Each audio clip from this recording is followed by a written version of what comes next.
The Mehta mansion stood like a fortress in the heart of Mumbai's Malabar Hill, its white marble facade gleaming under the harsh afternoon sun. Inside, Vikram Mehta sat behind his mahogany desk, fingers steepled, watching the city sprawl beneath him through floor-to-ceiling windows. At 38, he commanded an empire built on secrets, power, and the unspoken rules of the underworld. "Sir, the new housemaid is here for the interview," his assistant Rakesh announced from the doorway. Vikram didn't look up from the shipping manifests before him. "Send her to Mrs. Kapoor. I don't have time for domestic matters." "Mrs. Kapoor insisted you meet this one personally, sir. She said, and I quote, 'This girl has something different about her.'" Now Vikram raised his eyes. His head housekeeper never made such requests. 5 minutes. The woman who entered his study was not what he expected. She wore a simple cotton salwar kameez, her dupatta draped modestly over her head, but her eyes, dark and unwavering, met his without the deference he was accustomed to. She was young, perhaps 25, with an oval face and an expression that seemed to carry both innocence and ancient wisdom. "Anya Sharma," she introduced herself, her voice steady. "I am here about the housemaid position. You understand what this household requires: discretion, loyalty, blindness to certain activities." "I understand the need for privacy, Mr. Mehta. I am here to work, not to ask questions." Something in her tone made him pause. Most applicants trembled before him, their fear a perfume he'd grown accustomed to. But Anya stood firm, her hands clasped calmly before her. "You're hired. Mrs. Kapoor will show you to your quarters. You start tomorrow at dawn." As she turned to leave, Vikram found himself saying, "Miss Sharma, why do you need this job?" She paused at the doorway, her profile sharp against the light. "Everyone needs a reason to survive, Mr. Mehta. Mine is no different from anyone else's." But Vikram Mehta knew a lie when he heard one, and that lie intrigued him more than he cared to admit. Anya's first week in the Mehta mansion passed in a blur of polishing silver, scrubbing floors, and learning the labyrinthine layout of the 40-room estate. She kept her head down, her eyes lowered, her presence barely a whisper in the grand halls. But she noticed everything. The coded phone calls Vikram took at odd hours, the men in expensive suits who arrived after midnight and left before dawn, the locked room on the 3rd floor that no one was permitted to enter, the way Vikram's jaw tightened when his mother called from their ancestral home in Rajasthan begging him to marry. On the 8th day, she found him in the library at 3 in the morning, a tumbler of whiskey in his hand, staring at a photograph she couldn't see from her position by the door. "Do you need anything, sir?" she asked softly. He didn't startle. "You should be asleep." "I heard footsteps. I thought perhaps an intruder?" "In this house?" His laugh was bitter. "The only intruders here are memories, Miss Sharma, and they can't be locked out." Anya should have left. Protocol demanded it. But something in his voice, a rawness she recognized from her own sleepless nights, kept her rooted. "My father used to say that memories are both prison and sanctuary. It depends on which door you choose to open." Vikram turned to face her fully for the first time since she'd arrived. In the lamplight, she saw the exhaustion carved into his features, the burden of command he carried like Atlas bearing the world. "Your father sounds like a wise man. He was, before he was killed." The words hung between them, heavy with implications neither addressed. "Go to bed, Miss Sharma. Tomorrow will be a difficult day." "How do you know?" His smile was sharp as a blade. "Because in my world, every day is a difficult day. You'll learn that soon enough." But as Anya returned to her small room in the servants' quarters, she wondered if perhaps Vikram Mehta was the one who still had lessons to learn. The difficult day Vikram had predicted arrived with the dawn. Anya was polishing the banister of the grand staircase when 3 black SUVs roared up the circular driveway. Men poured out, their hands hovering near concealed weapons, their faces masks of controlled violence. Mrs. Kapoor rushed past, her usually composed face tight with worry. "Get to your room, girl. Now.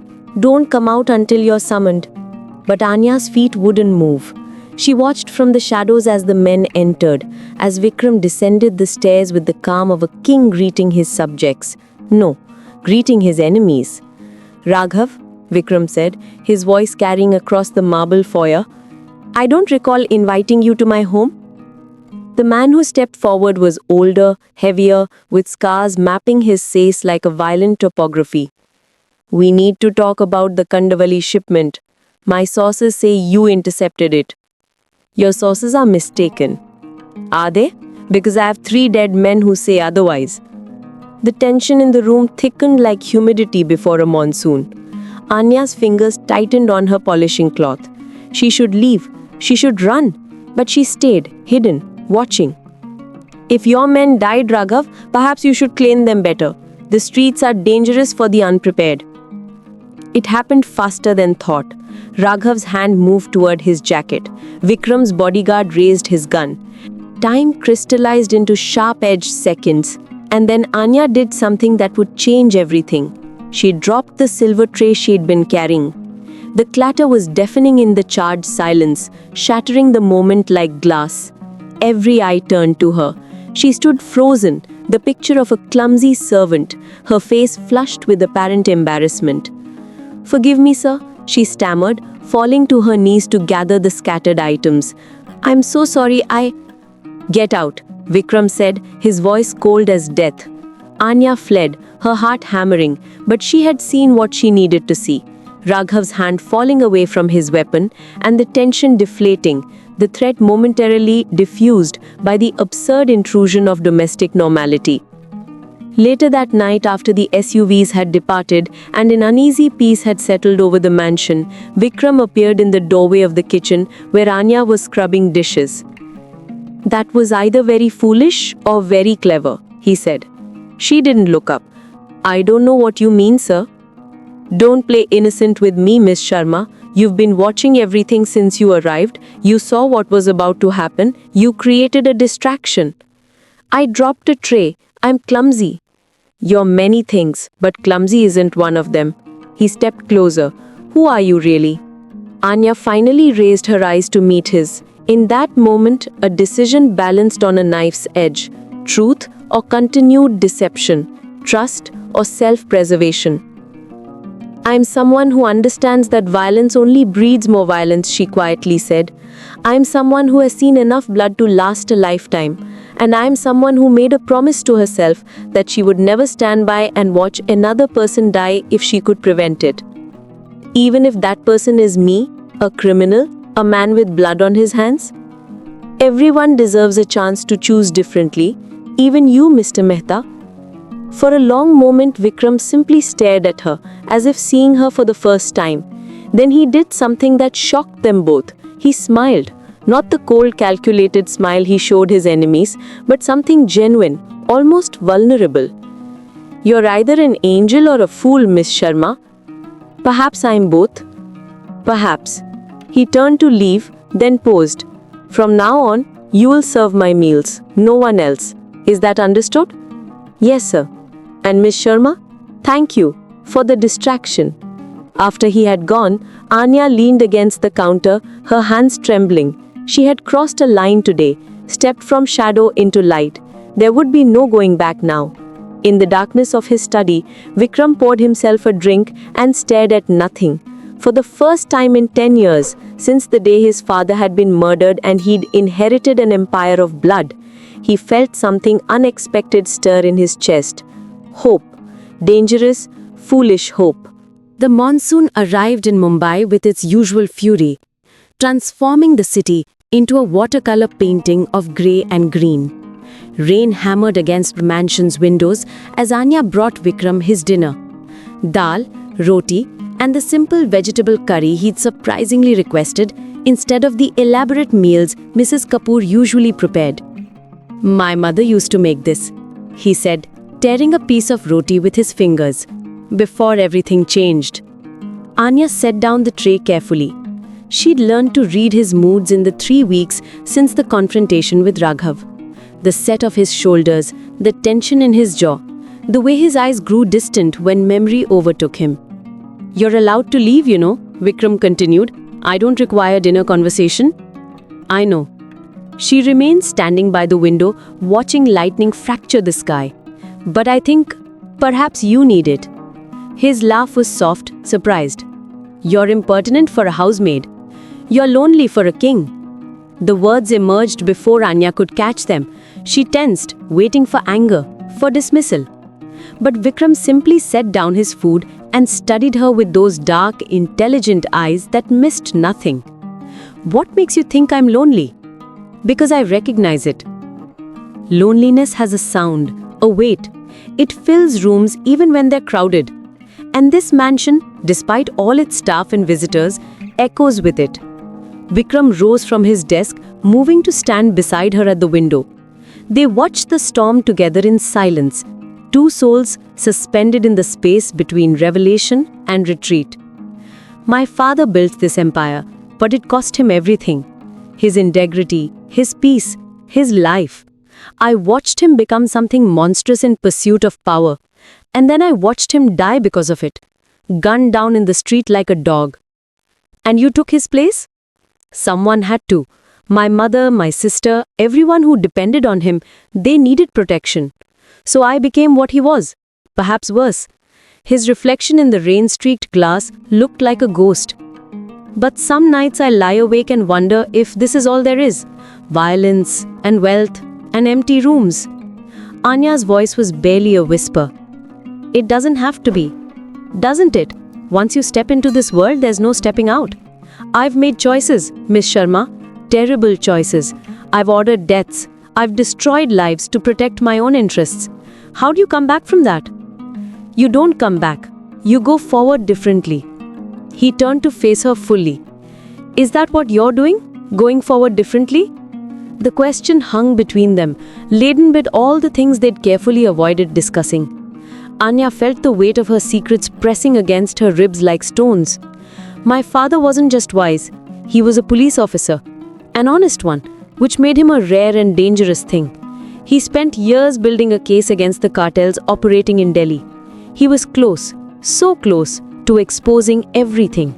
"What happened?" "They killed him. Made it look like a traffic accident. My mother died of grief 6 months later. And I..."